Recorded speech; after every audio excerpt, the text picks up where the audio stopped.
there was a fucking mosquito in my apartment. Fuck my that. God. In Wisconsin, I Set know they that actually shit lived on up there. fire. You know, it's bad enough that there was a mosquito, but the fact that it was fucking, that is atrocious. How dare that mosquito be fucking in your home? In front of your pizza? In front of your salad? Jesus Christ. On a cheese stick? What's going on here and today? My God. Christ on a cracker. And Mary on a biscuit. Mary on a croissant. Croissant. All right. Maddie, may I move your mic closer? Okay. Look at you. You improved with the consent. I'm so proud of you. You learned. You're breaking patterns. We're going to break some generational curses up in here today. Come on. I said, Wow, break we have every to teach the chain. white guy about Break consent. every chain. Big surprise. Turn to your neighbor and say, get liberated. And if you don't know how to say that, then say, get free.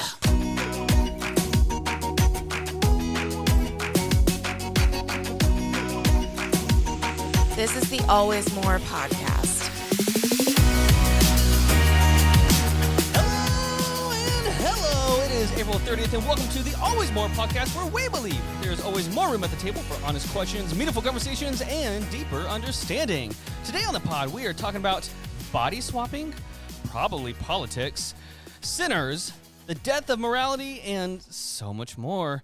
But first, I am your host, the Virgo planning and universe extraordinaire, Tim, and sitting next to me is my best friend in the whole entire world and zombie apocalypse survival expert, Chris. Yo, yo, yo. We also have the guy who puts the sin in Wisconsin, long haul trucker, and the great bunghole king, Justin. You. And the woman y'all alternative was based upon Janelle. Hi. And joining us, special guest, knower of things, drinker of coffee, and popper of tongues, we got our friend Matti. Hey, how you doing? I love it. Matti, it's been too long, my friend. It has been too long. Too many moons. But you know, if you prepare, it's never too long. I guess you're right. True. This coffee is delicious. I understood that, what you were Yeah. saying, Uh-huh. and I appreciated it. You're very welcome. Double entendre. It is. It is indeed. How is everyone doing? Guys, we are approaching the end of April. Things have happened. We are Yes. we are in the midst of things. Are we in the midst of the last days, though, Tim? Oh, buddy. Listen, I think we hit it. so all my life, I've been given that rapture talk, and I'm like, we'll see. And I recently, like in the past week, heard about a prophecy Yes. from somebody that was saying, Yes. like, after this pope, Yes. the end times are here. And I'm like, that sounds really credible. It was Nostradamus actually had that prediction, and it was kind of specific because it was saying that the last pope would be like born of the eclipse and would die on the eclipse, and this pope actually did. Yeah. Wow. Yeah, and it's like, oh, well, Yeah. It was like, It was a good run. there were like Yeah. hyper specific things. And then he was like, the name of the last pope will be Pope Francis. I think I heard somebody say, I don't know if this was with the Sinners movie, but it was some movie somebody was referencing. They said, you know, I wonder if the apocalypse is instead of going to be a singular event that occurs, say, over several hours, if it's just going to be drawn out and not just days, but what if it's going to be years? Because in that movie, they see like one of the four horsemen just kind of going by, just nonchalant. And it's like, oh, shenanigans. Oh, God. Well, isn't it supposed to be like 7 years of tribulation? And then like 7 years of promised peace, but halfway through that, we get more tribulation. There's so much foolery, right? And like, I think it's one of those thought processes that like I haven't gone into in a long time, right? Just like, it brings up all the old church trauma where it's like, we need to go to the word. We need to cite the text. Like, y'all don't understand the text. Not Yeah. one of you understands Hebrew or Greek. So, like, you don't get to talk about it. Or none of you are referencing the specific type of literature that this is being written in, and you're Yeah. looking at it as being literal. Ignoring and so, the culture in which They're like, this is Yeah. apocalyptic text. That's not what apocalyptic text means. Right. It means the apocalypse is coming. That's not what that means. Right. But I mean, that's usually from people who have other cockamamie ideas. So whatever. Yeah.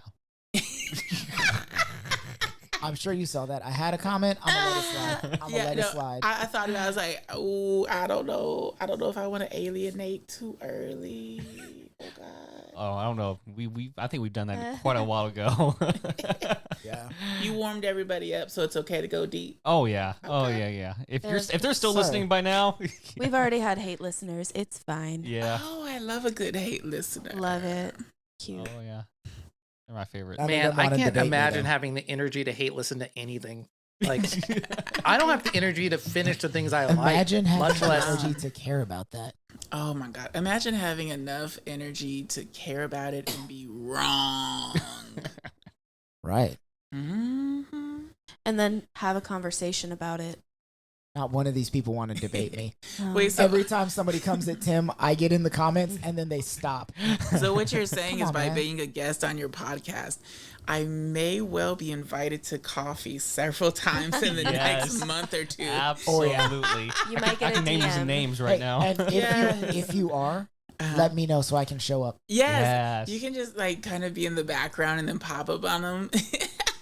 They're gonna say something. Well, in the Bible it says. Actually, let me tell you what that actually Literally, means. I Anytime, understand the culture. anytime I Right. hear, do you want to get coffee sometime?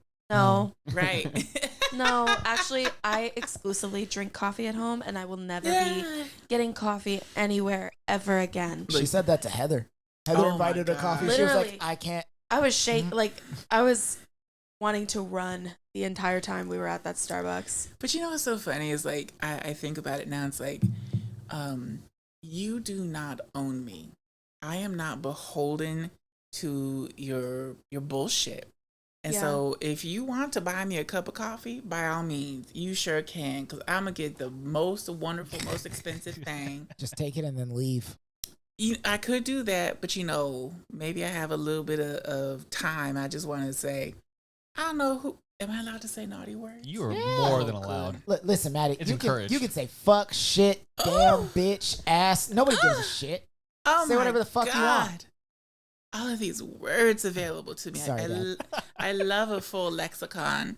But I think it would be wonderful to have somebody roll up on us and say, hey man, you want to grab some coffee?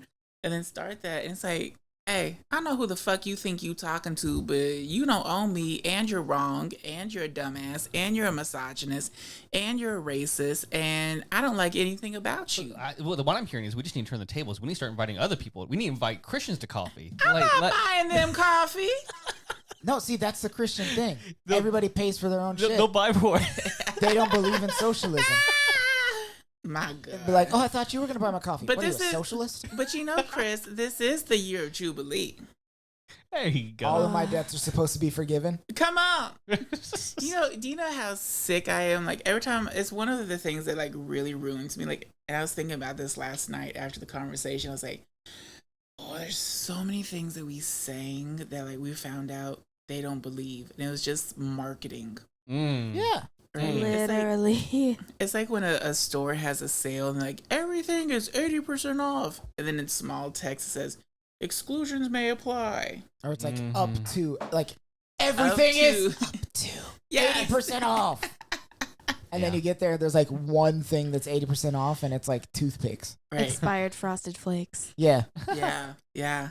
We went to the Literally. last thing before we actually get into our topic. We went to Big Lots because they went bankrupt and they were 90% selling off. everything, and the advertisement said up to 90% off. We got there literally like 2% Nothing. off, 3% off. I could have gone 5% to off. Aldi and gotten things fresher for cheaper. We got a Not on box. sale. We got a box of Honey Nut Cheerios that was an all right price, and then like a month or two later, we're at Dollar Tree, and Dollar Tree had Honey Nut Cheerios for Family $1. size boxes. A family size box for $1. I was But like, you you know know, what? So I have not really previously frequented any of these establishments, but I don't remember why I went up into Dollar Tree. But I went like in the past couple of months, and I was like, I get it. The vibes are off, but I get it. Right? Like it's clean, but why is it so quiet? Y'all don't got no radio going? No. And then If they had a Muzak, they'd have to charge $1.28. But look, then I ran up in Dollar General, the OG. I ran up in there and the vibes were so good. I was like, oh my God, y'all don't give a fuck about anybody, but the music is so good. They don't want to look you in the face. They don't want to look around you or They near have a you. key to their bathroom. Do they really? And No. their shelves I've are seen like it. so close together, and they're like at least 8 feet tall. Oh. Yeah. It's Yeah. chaotic. I mean, Yeah, I you love gotta Dollar climb. General. I'm a frequent customer. When I Dollar worked at General. Vivint, I went to Dollar General to use the bathroom every now and then because I was driving around all day. And every time you go to Dollar General, like you go to the bathroom, door's locked, you got to ask for a key. Mm-hmm. It's like, y'all trust me to walk around these 10-foot tall aisles and not knock stuff over and kill myself, but you don't trust me to go use the bathroom? Listen, I don't Nah, trust man. people And to all go it to the takes is bathroom. one person to just like shit on the walls, Come on. and then it's ruined for everybody. My experience working at Disney says that's not true. That's because it's Disney. They'll let you They shit just on the make you walls suffer. whenever you want. You can write a message to people on the walls. You can make some artwork in out of poop. that. It's where dreams they come do. true. They call it the Magic Kingdom, but they're really talking about all the shit that you did, right? Oh, but hey, I want to take a step back to talking about coffee and Christians really quick, Oh yeah. because I have a quick grace related story Uh-oh. about getting coffee Oh yes. that I just remembered. I have one of those too, but it's not totally grace related. It's Anyways. not going to be as insane as this one. So my boss, Mhm. boss number 1 out of 7 that I had in the year in 2 weeks I worked there. One day he was like, he's like, we should go get coffee, talk about all the, stupid work related things that I always have to report to him. So, okay, cool. So he picks a random coffee spot, right? Just Google something. There's a coffee spot like a mile away. So we go to it. We get there. It's like, oh, it's a drive up spot, but they have a walk up window. We walk up to the window, and it's like the barista's attire. It's like, okay, not typical, whatever, like a cropped hoodie, and like shorts. And then we're sitting there, we get our coffee. This other girl comes in. Was it She Fox takes off her Dog? hoodie, straight lingerie. And my boss is like, and he just looks at me. He's like, I did not know. Turns out it was one of those coffee places, where the baristas are all wearing lingerie. And I went there with an executive pastor from Grace. Wait, I give me don't initials? believe. I'm just here because the he coffee didn't is know. good. Right. I do not believe for a second that he did not know. He was testing I the think he waters. saw the shock in your face and was like, "Oh, maybe I should pretend to be shocked too." Wait, give me initials. He's like, "I didn't know." Unless, Oh, I didn't know. What was that? I said, oh, Okay. So, let's see what I'm thinking of. Was it Yeah. MP? No. Oh, he definitely knows. Oh, I love it. Lord have mercy. I hope I never find such a coffee shop. I Yeah, hope for the me rest of our either. lives that's the only coffee shop I find. That's so terrible. All right, guys. Well, on that note, let's move our show along to our one and only, the one that everyone's always expecting. It is a time for Rec and Rev.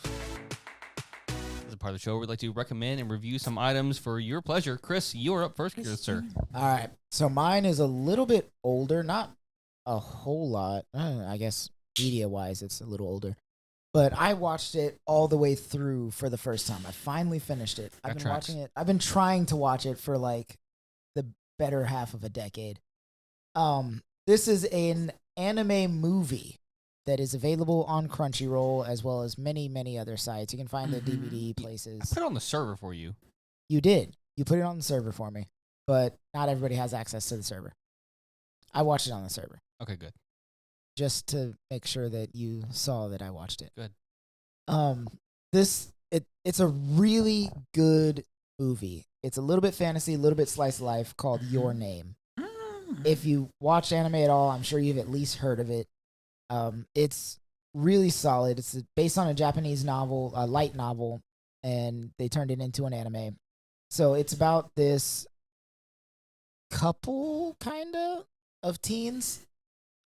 One named Taki, one named Mitsuha, who one is a man, Taki is a man, Mitsuha is a woman, or I guess they're kids, so boy and girl, that end up switching bodies through some weird kind of cosmic thing going on with a meteor that shows up around that time, a comet that's going by, and somehow they start switching bodies, and you find out, not to give away any spoilers, but they switch bodies, and there's a weird time thing going on, and it's just a really solid movie. They have to find a way to reconnect in the future, and then when they finally find each other, like they've lived each other's lives, but every time they switch back, they forget things, so they start leaving each other notes, and like they're like, hey, don't screw up my life, don't do this, don't do this, this is the person I like, this is the person I hate. They have to leave each other notes on their phones and everything, and every time they try to call each other, they can't get in touch because somebody's out of signal, and it's just a really cool movie. It was really intense at the end. It got to me, if we're being honest. I was like, oh my God. And then your server lost service in the last 3 minutes of the movie. And I was so pissed. I thought that's how the movie ended. I had zero closure, and I was about to flip shit. And then I realized, like, oh no, the movie just, like, the server lost connection. So, I finally got the connection back, and I started watching it again. I was like, oh, okay, it has closure. Good. Got it. Fine. Everything's okay. But I was very upset for a little while. It's a really solid movie. You guys need to check it out. Even if you don't love anime, the storyline is enough to make the movie worth watching. You will cry. I will cry? A little bit, yeah. All right, I'm in then. Your Name on Crunchyroll and other servers. Yes. Fun fact about that movie, Taki is voiced by the main character in Godzilla -1. Oh, that was is a great fun one. fact. I didn't know that. Speaking of 2 solid films. How fun. Fun times. My second recommendation is Godzilla All right, Justin. A controversial opinion. I did not like Godzilla -1 more than Shin Godzilla. Oh, I haven't well, seen that's Shin fine. Godzilla. That's fine. I saw Godzilla -1. I haven't seen Shin Godzilla yet. But you liked it. Oh yeah, Okay. loved it. They were okay. Yeah, we're fine. There's then. I mean, not it's one Godzilla. I'm bad gonna love it. Godzilla movie. Well, I feel about Godzilla the way I feel about Ninja Turtles. You know exactly what you're going to get every single time, and it will never let you down. Justin, you're up next. Mine is also animated, but American. The Devil May Cry show or Netflix. It's on my list. It's truly absurd. It is one of the most absurd things I've watched in the last year. The opening theme is Rollin' by Limp Bizkit. Like, it's just outlandish. Limp Bizkit. Rolling. Yeah, so it's just stupid fun. It's fun violence, fun action, fun story. Don't think too hard about it, because then you'll be like, how does this make sense? It's just fun. I don't know if I can get through that. I don't know if you remember, Justin, there was an era of time with alternative middle schoolers and high schoolers that used to draw their own characters for things. And when I was in middle school, the big thing to draw your own characters for was Devil May Cry. I love this look of surprise on his I face. know. I didn't do it, but I knew plenty of people that did, and I had characters drawn of me in that style.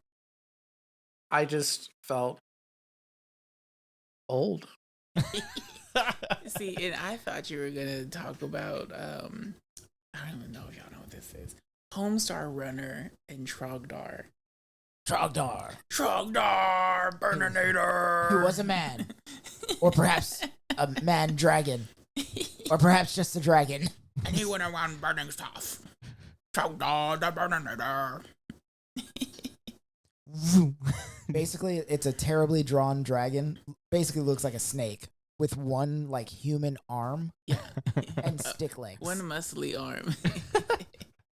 But like everything about Homestar Runner was just like acid trip. Yeah. Early internet lore. Yeah. Mm-hmm. Love it. Janelle, you are next. I reckon Rev is a book. Because she's better than It's us. not a So Western. much better than us. I mean, it's YA, but sure. One of these days, I want to read a book. Um, One of these days I'll learn to read. one of these days. It's called Sunrise on the Reaping by Suzanne Collins. It is a prequel to the Hunger Games series, Mm-hmm. and it's Haymitch's story and how he was reaped and his experience in the games. I haven't actually finished it yet, Mm-hmm. but if you are into the Hunger Games and don't know that this book exists, you should definitely listen to it. It just came out, right? Yeah. I didn't actually know, like, I haven't been keeping up much with the Hunger Games series stuff. I did listen to the last book, but the narrator was awful. Mm. I hated that man. But the Shame. book was good. I love that guy. No, you would not. It was Okay. bad. There were musical parts of the book, and there was one point where he was supposed to be singing "Oh My Darling Clementine," Which is a song that literally everyone knows. Mm-hmm. and he was going, "Oh my darling, oh my darling, oh my darling Clementine." It was just bad the whole time. But Like there were y'all musical couldn't take scenes. 10 It was bad. seconds to Google it. Huckleberry Hound sings that song. And the voices he used for the women characters in the book, it was just not very good at all. But this one is much better. If you imagine JD Vance imitating the Oh woman- my god, that's so accurate. If you imagine JD Vance reading you a book, that's what the narrator sounded like to the last one. It's much better this time around. So like my workplace. Okay. This is a Hate song everything about human that. sings. It's a really good book so far. I haven't finished it yet, but I recommend. I think if So we far. listened to JD Vance reading, we would have to get through the sound of the Listen. upholstery screaming and being stroked. Would it kill you to spend 5 minutes with JD Vance? Apparently, Probably. Yeah. apparently, sound wet? It is. It's nice and juicy. I saw a TikTok of like the Pope was meeting with one of his security visors after JD Vance was there, and the Pope just goes, "He does what to what?" And then the security visor, and it's all like fake Italian, but the security visor is like beep bop boopity bop bop, and he like points at the couch, and then the Pope's like, "Porque no? That's my favorite couch." And then he has a heart attack and dies. Why is this couch overstuffed? It's just right. Giggity giggity. He said, "I'll pray for you. Please don't." JD Vance, he puts the O in upholstery. Oh! Don't like that. What a turn. Don't send him to a fire sale at a furniture shop. well, There's so I'm much buying wood all of everywhere. these. Everyone out. But sir, we also want couch. Everyone out. Close the windows. All right. I am next. In the words of Pedro Pascal, shut the fuck up and go see this movie. Sinners. My God. He said that? Yes, he tweeted or he posted on Instagram and he shared all about it. And I'm telling you right now, probably my favorite film in the last 5-10 years. It is fantastic. Tell us why. Well, if Pedro Pascal said it, then I'll go.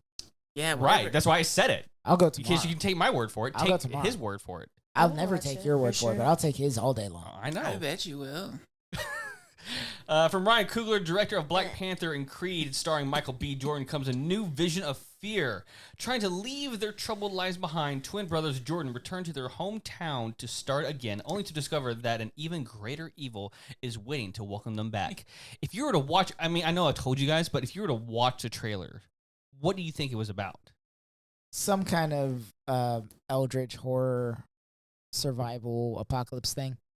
I really do think that it's an allegorical telling using monsters And so there's going to be a premise of vampires. There's going to be racism, classism. Oh yeah, absolutely. And all of these structures that are going to be used. I mean, it's a classic monster story. What was right? that Jonathan Majors show? Love Country. Oh my God, Lovecraft Country. There you go, Lovecraft Country. I'm still furious. Like, that gets into like a deeper topic of how HBO fucked up their entire brand. That's after Tim tells us more about Sinners out now. Go see it because Daddy said so. When you say Daddy, you mean Pedro Pascal, not Tim, right? Yeah. Okay. Well, damn, Chris. Listen, bro. I love you. No, you made that very clear. I love you. No, to death. repetitively over how many seasons? 5 seasons of this. When Thank you, somebody Chris. refers to you as Daddy, I get so uncomfortable. Why? Because I've known Tim Because he doesn't since actually we love were me. but boys. Oh, yeah. We were boys, Yeah. and I've known Tim such a long time. You were looking at couches together, so now it's awkward. Not for the same reason. Yeah. Not for the same reason. We did not do that. Yeah. We were both surprised when JD Vance said, everybody has sex with couches, right? And we were both like, no. And you turned to look at the couch you were sitting on, like, Tim, please tell me. Better be lying. I was like, Tim, please tell me you disagree. Who's running around here fucking couches? Man, you pretty much hit on the head. But what Coogler, I usually do. What Coogler does? What Coogler does though in this is he does it in such a way that it's in your face, but not at the same time. And he knows how to intertwine the characters. And there's I told Chris and everyone's talking about this one scene in the middle of the movie where, wait, have you seen it? No. Oh, okay. You just heard about it. I'm really good at taking snippets and being able to say, this is what the movie is about. Yeah. Mm-hmm. There's this ADHD. Yeah. I'm amazing. Pattern recognition. Boom. Yeah, there's one beautiful scene right smack dab in the middle of the film, and you're watching this, and you're realizing that you are watching a cinematic moment. Yeah. And just Coogler is just, I mean, I've always been impressed with him and his writing, especially. I mean, Black Panther alone was just perfect, but this film is nearly perfect, and it has these such great moments that take you out of. I felt like I was out of body for half the movie, and I don't want to say any more just because I do truly believe everyone needs to go see this film before it leaves theaters. I really want to go back and see it in IMAX because he filmed it for IMAX. Do they still have the like really cozy IMAX in Austin with Yes, that's the one. The overstuffed chairs. Are you talking about the Bob Bullock Museum? Yep. Yep. I guess. I don't know, like you get a blankie. Oh, I don't know about that. You can if you ask. The one I'm thinking about has Prosecco. I think Alamo I was Draft. too young. You're thinking last Alamo time. Draft House. I'm just thinking of bringing a big bag because there's always Prosecco if you can. It's Alamo Draft House, I think. Nope. No, No? It's not. that's not the Alamo. only one that has. I think it was the one at the Domain. Maybe, yeah. That would Yeah. make sense. Yeah. I always went to the one at the Bob Bullock. Bullock is the IMAX. That's Yeah. where we all went to see The Hobbit. Yeah. And Man of Steel, I think. But anyways, and that one has like the quality like 70 millimeter film, and it's just beautiful. Anyways, I truly like, I'm advocating for this because this film is so fantastic, and I want everyone to see it in theaters. And I just, yeah, I don't want to say too much else because Michael Jordan does amazing, incredible work. Haley Steinfeld is incredible, Yeah, she is. and I can't say enough about it, and I don't want to say any more because it's just so much. Yeah, go see it. Dig it. Go take Pedro's word for it and go see it. Matti, I believe that leaves you, my friend. Oh, I love it. Wait, so I get to do a good, but I can also do a bad? Well, sure. Whatever you want to do. I love It's that. rec and or I rev. mean, don't say whatever I want to do because I see that luscious couch you're sitting on and I'm getting ideas. I told you Well, we it's not a found this couch. couch on the side of the road. It's not a couch. It's a love seat. Actually, my son found this on Well, the side of the road. So I love it. Okay, so I'm reading because I love audiobooks, but I'm reading. I'm Immortal Dark, and Oh yeah. yeah, I have it right here. It's I have wonderful. my copies in my desk. Oh, it's delicious. Read it. I'm in the beginning. I don't even know what chapter I'm on. You just started it? That's the book you got us for Christmas. Yeah, and what do you want? I haven't read it either yet. That's what I was about to say. Like, I know you ain't talking shit because neither of you have begun it. I at least have begun it. I think I'm on like chapter 30, but like the chapters are so short that's like, what the hell? Anyway, vampires. Oh no, I'm on chapter 11. It's black vampires. Third. The entire book is set in Africa. And that I know of, everybody in the book is black. And so it's wonderful to see like a monster book that's not written with tropes of black people. It's written by a black author about black people. It's like, oh, okay, well, come on. Incredible world building, incredible magic system building. And you can kind of see where it's going already. And the character development, the plot progression is wonderful. You love and you hate the main character. The monster feels monstery, but then there's also this question of, I wonder why. And I think there's a beautiful thing of that. And like the use of monsters in literature, right? Really getting you to ask the hows and the whys. Like, how did this monster come to be rather than just appearing? And who calls them a monster? Who gets to define that? Why do we call them as such? So on and so forth. It's wonderful. And there's a special edition book that has really creepy, like, cover art, inner cover art. I don't know how you call that, but anyway, Immortal Dark, and it's from Tigist Gurma.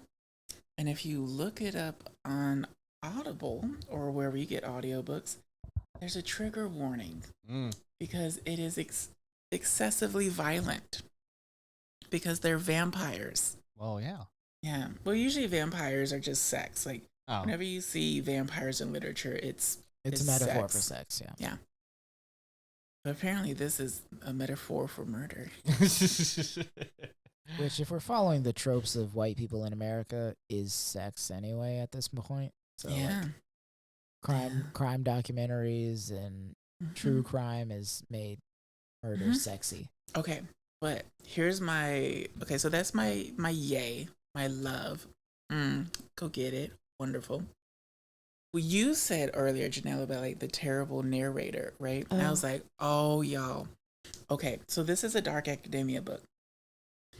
Apparently, I didn't know anything about like the entire genre of dark academia, but like the preeminent dark academia book is called A Lost History. It is seen as like just, oh, it's wonderful. It's kind of this meandering kind of a thing. Tons of character development. The plot's kind of in the background and kind of leaves you wondering like, what the hell is going on? The narrator is the author, and she needs to go be in timeout. She's not allowed to have a cookie, a soda, or watch her cartoons because it is hideous. And it's exactly what you said, like the voices that she uses for the characters. You can literally hear her be exasperated. And it's like, well, you should have hired somebody to do this because a voice actor knows how to pace themselves, stop, go take a break, and come back. We don't want to listen to you sigh and suck your teeth while you're reading your own book and it's not relevant, right? And so I double dog dare you to go listen to a sample on Audible or wherever and listen to how hideous it is and read the comments. Because everybody, like, they run hot or cold. People are like, this is the best book ever. However, the narrator is shit. Yeah. So that's a book you should read and not have read to you. Yeah, like I couldn't finish it. I got to like where everything was really starting to intensify and I was very curious. Oh my God. I can't. And so I might go and actually like get a physical copy and read it because it's supposed to be amazing. And there's a lot of dark academia books that seem to be kind of predicated off of it. Wow. All right. Boom. got that boom, boom, pow. All right, guys. Well, hey, we are moving on. When we are done here, when we come back, we're going to dive into, I don't know, just a simple conversation of morality. So don't go anywhere. We'll be right back. Go touch couches.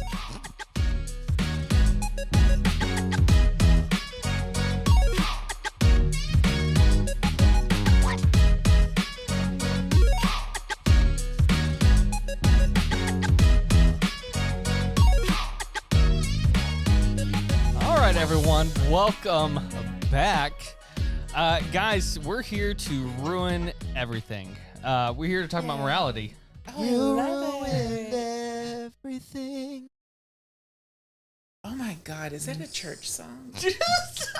I don't think so. It's Because definitely the last- the next words are "you stupid bitch." Yeah, no, I So clocked it's it not after a I church said song. that. But like that's how deep all the church trauma goes. Is like everything is a reference and everything is a worship Yeah. song. Oh yeah. So is it weird Hmm. that I have a playlist on my Spotify called Almost Worship, where it's songs that... Bro, you too? Yeah, really? Hold on.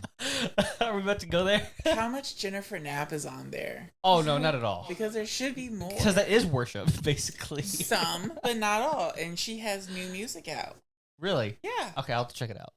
She's a country artist now. Oh, wow, that's something. I mean, she might spell that genre different, but yes. I don't have an almost worship playlist, but I do have a ritual playlist that I use to perform all my sacrifices. There you go. I like that. But yeah, like I don't know, like I've always like vibe, but like there's still it's just enough trigger to like I know I can't go back to the original, like all that other stuff. Any Example. Mine is called Worship Time, and I have Beautiful Things by Benson Boone on it. Yes. Here, let me find my playlist here. Or My Is Epic that features heavily on it. is Benson Boone the guy that does the flips? Yes. Yes, it You know, is. he's so interesting because he is not my type, and there's something about him just like you're so intrigued and also annoying. He's got a good energy, but not energy that I would want to spend all of my time with. Look, he suffers from a terrible disease though, Being white. acetol. That boy ain't got no ass at all. Oh my I be gosh. feeling bad for him. He jumping around in that jumpsuit, grabbing on himself. I'm like, sir, Speaking of What which, you I also grabbing have on? David Archuleta on this playlist. Lord, thinking about gay folks. My Similar. God. Let's see, Matty Zom, Mhm. Matt Mason, Half Hosier. Alive, Okay, so Paramore, Oh, but like their later stuff. I sent an email. I had anyway, whatever. It was something at work, and I titled the thing that I sent to everybody in my department, the email that feels like a Hosier yell, yes. right? Yeah, oh, yeah. And like, I'm on a hiking TikTok. but nobody got it, and I was like, what the fuck? I've seen a lot of TikToks that are like, this feels like a Hosier yell, but I don't think I know what that's in reference to, like which Hosier yell it's a reference to. Oh, it's what's the song? Listen, I'm white, but I'm not that white. I understand the reference, but I don't know the name of that. I know a lot of Hosier music because I'm on lesbian TikTok. And Of for course some you reason, every lesbian I've ever met is like all women and Hosier. Yeah. Anyways, we're here to talk about morality. Speaking of Hosier, Yes. As we alluded to earlier in our conversation, the Pope died. He was a person. Bless his heart. I think he was killed. Let's not start conspiracy theories about this today. And we were talking about what to talk about because obviously Maddie has a wealth of knowledge. I do. And I'm a knower of things, a drinker of coffee, and a popper of tongues. and maybe before we get started, I don't think we probably shared this when you were here Mhm. last time, but would you mind kind of sharing a little bit about yourself and about what you do and what you know? Oh God, this show isn't long enough to talk about what I know. So hi, I'm Maddie. I'm wonderful.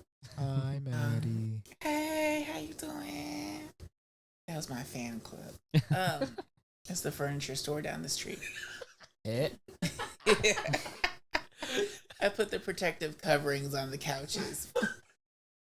I have to get there early before Chris shows up.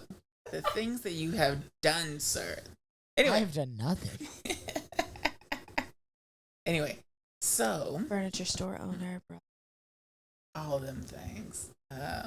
Oh, the way that you walked me into the jokes, and I'm like, I don't know if I should say all these things, but anyway, yeah, I'm a mental health professional, and I worked in a lot of different places, especially justice related kind of settings. I read an okay amount. Sadly, I have learned that I read much more than the average American, which is terrible. Well, that's not hard to do. I know it's The so. average American reads like one book a year, if that. No, I think it's one book after high school. Period. I'm not even lying. That's so upsetting. It is. Anyway, but so I like to read the things. I love food. I think I just like people.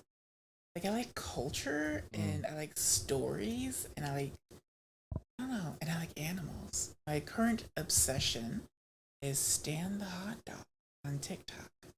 So please find Stan the Hot Dog and see how cute he is. Yeah. Okay. So what were we gonna do after I introduce myself? We're going to talk about why morality has died, or if you believe morality has died. I think this is, and to preface this a little bit, we are deliberately, we have some notes, we have some ideas about today's conversation, but at least I deliberately chose not to make my normal list of questions and answers and everything else like that. So I'm making this a free-for-all as far as, or as much as we can. A free-for-all with an outline. With an outline. We're just gonna raw dog it, you guys.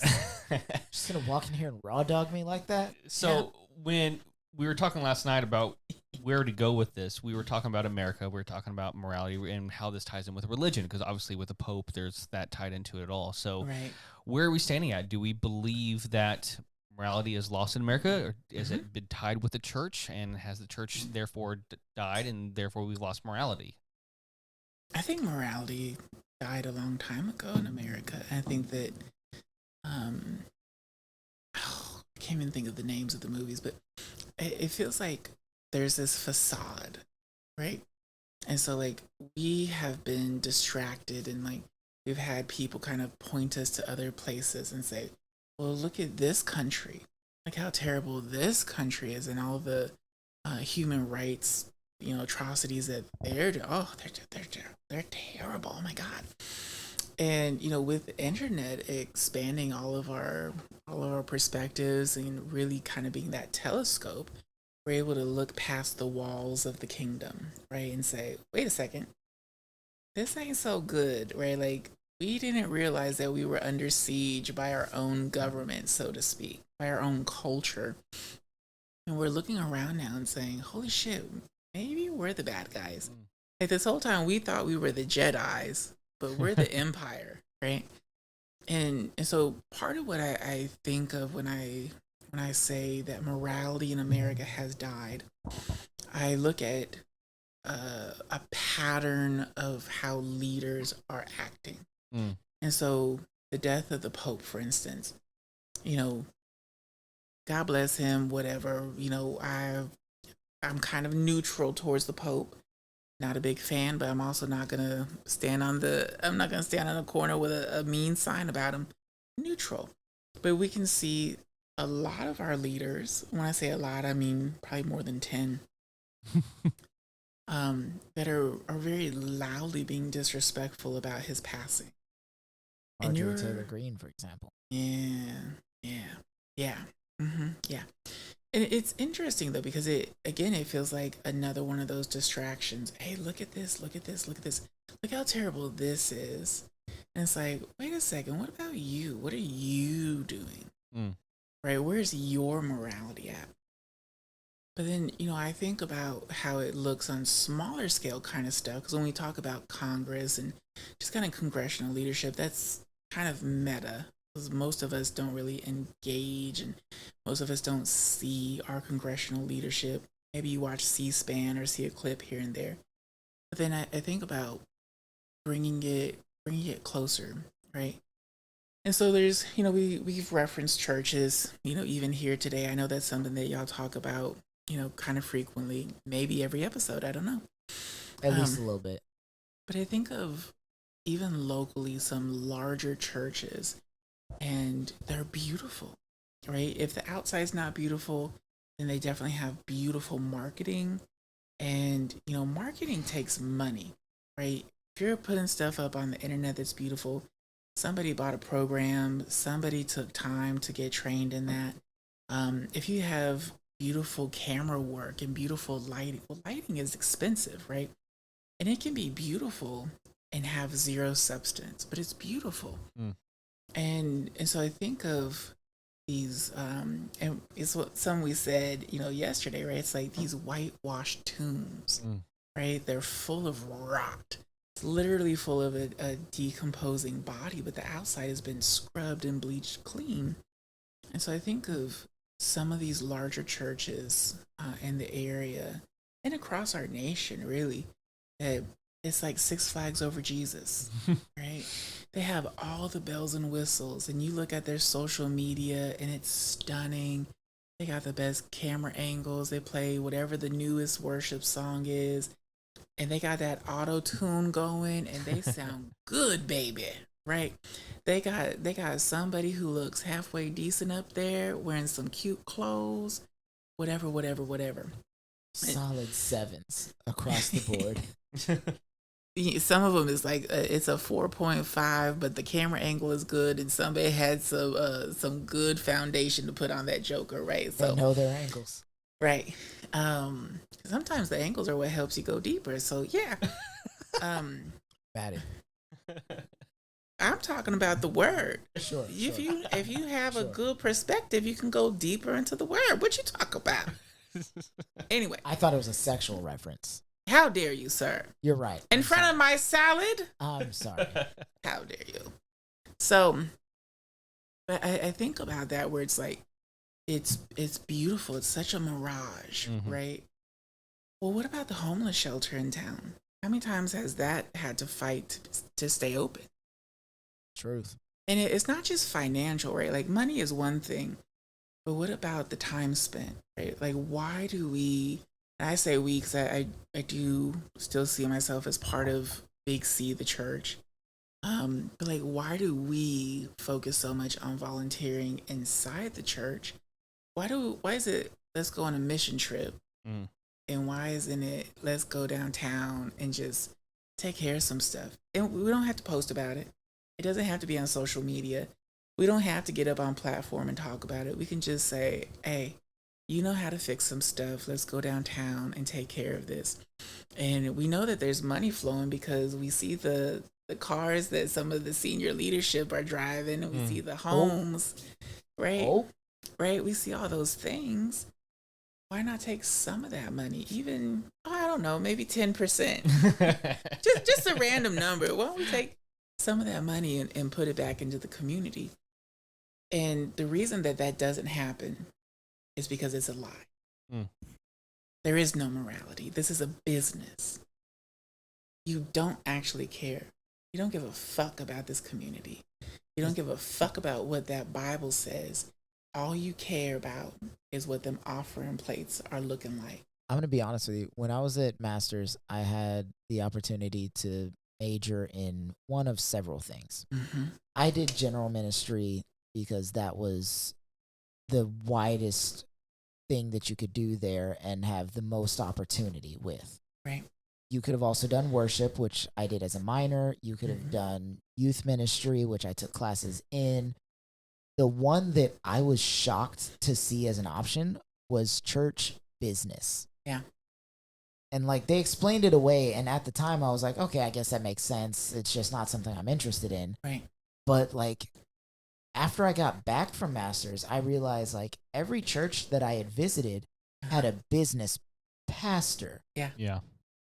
Which is really just somebody and our home that, church. somebody that knows how to handle the money and do all the taxes and make sure that this church is bringing in as much money as possible, right, and putting out as little as possible while still being a church. And when you think about there's a pragmatic piece, right, where it's like, hey, we probably do need to have a numbers person. We probably do need to have somebody that makes sure that the books are good. You need that. But the focus of it is not biblical at all. Like, Jesus brought in Matthew because he knew taxes, he knew money, right. he understood how to do that. And then after Jesus brought in Matthew, he multiplied the fish and the loaves. Right. He gave wine to the wedding. He made sure that people that needed healing were given healing for free. Silver and gold I have not, but what I have I give unto you. Right. Like, he used Matthew's skills to make sure that they weren't like running a deficit, but they also weren't rich. Jesus didn't have $1 million house. Right. He stayed with people that asked him to stay, that he helped. I think that's part of the difference, right? It's like when you say, this is trigger warning. When you say, let's use your giftings to bless the kingdom. Cringe, right? I got that speech so many times and I fell for it so many times. Same. Having a numbers person to say, hey, look, this is what everything is looking like.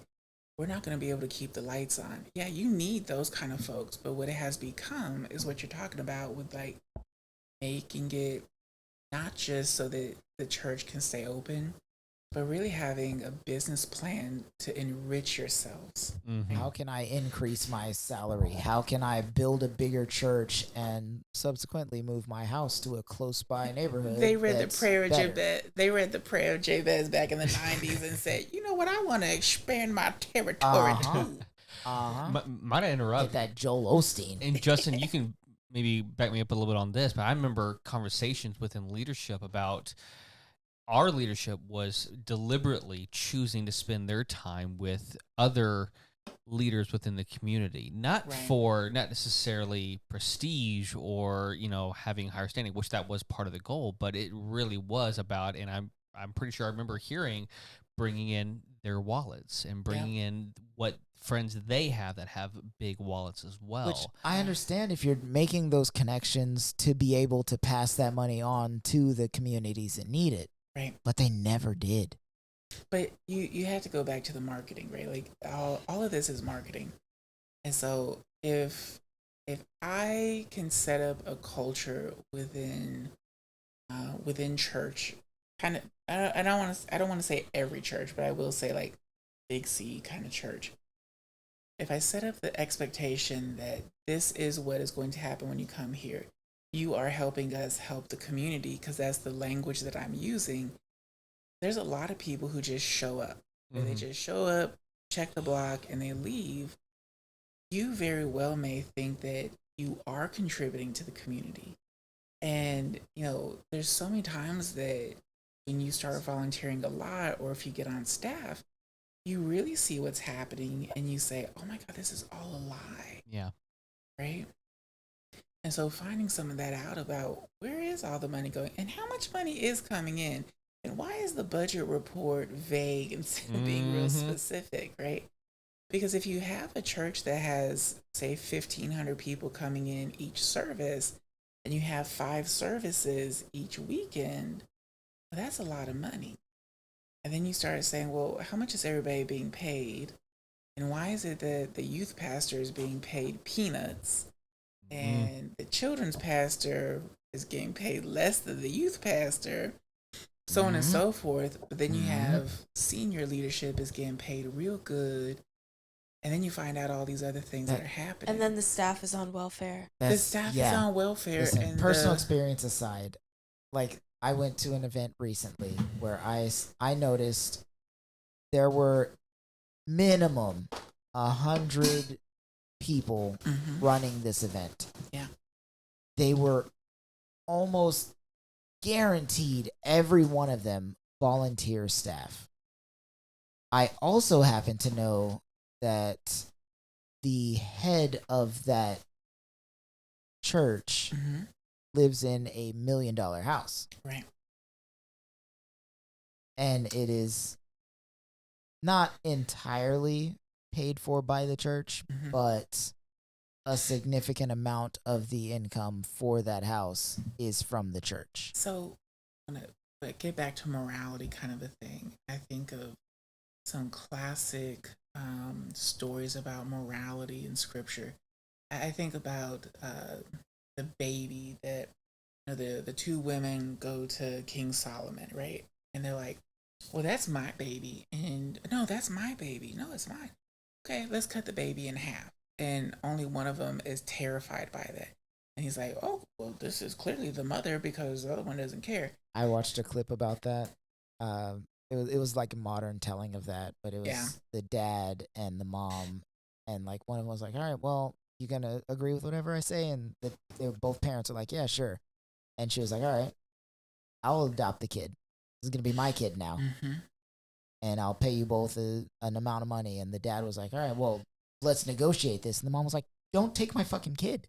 Right. And then Right. as soon as they came to an agreement on the price, she was like, "All right, mom gets a kid." Yeah.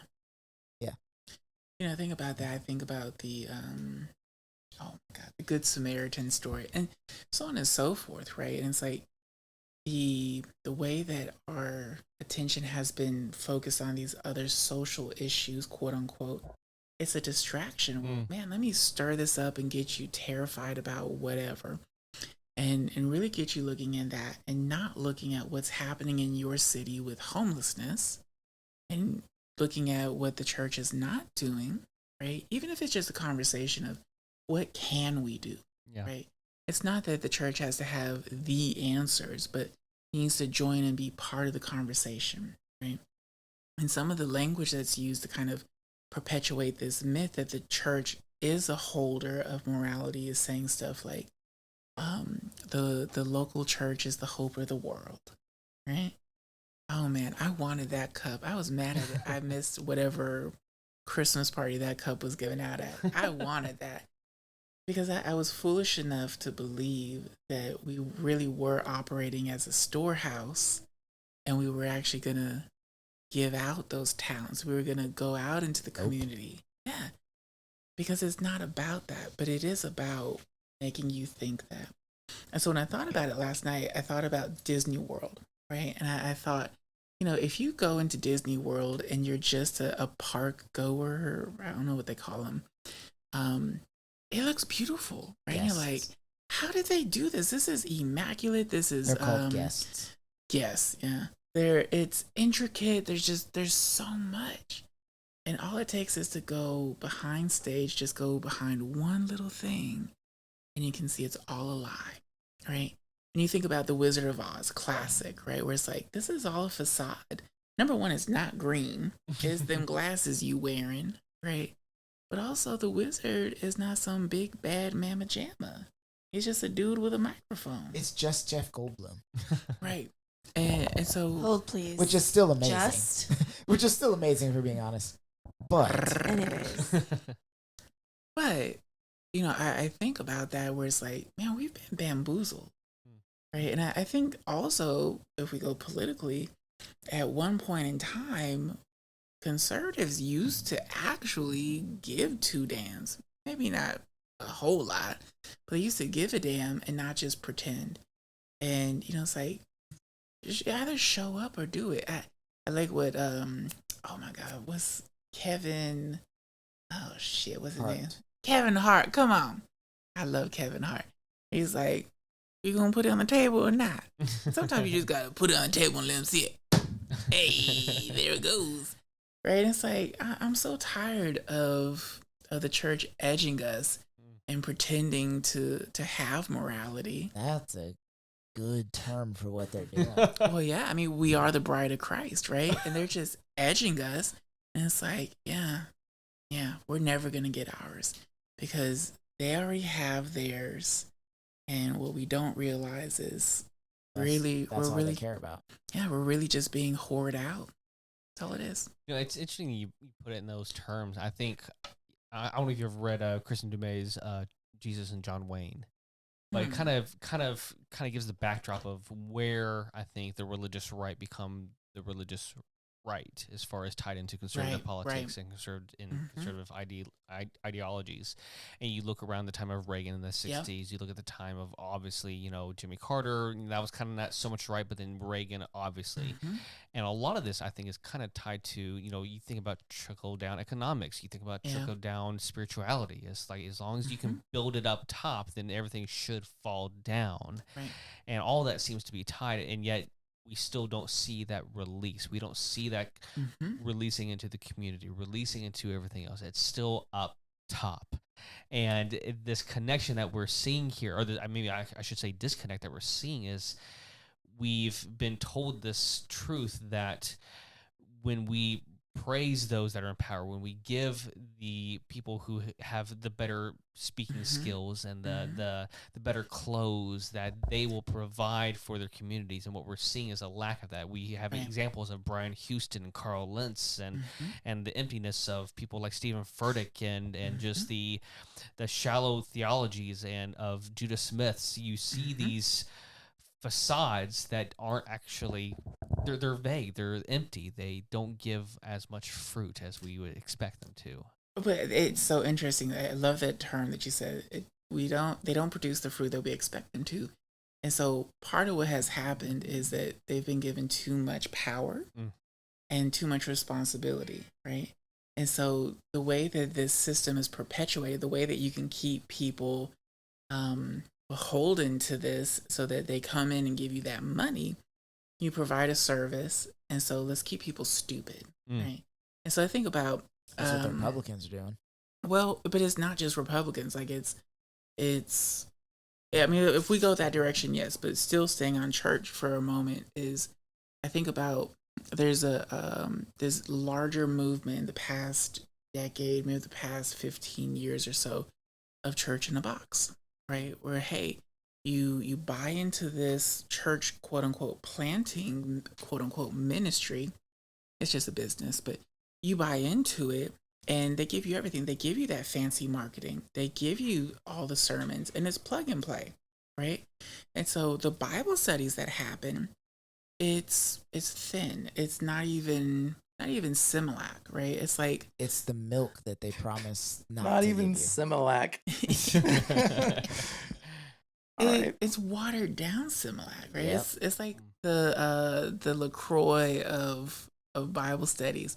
It's like strawberry flavor promises, but it's like somebody said strawberry in the room while it was being canned. Come on. But the reason for that is, if you ever actually read scripture, if you actually ever studied it, you'd be pissed the fuck off at what's happening right now. And you'd say, what is this bullshit? And that right there is why Tim and I are where we are in our own beliefs. Yeah, no, like for real, because we have spent the time studying the word. Right.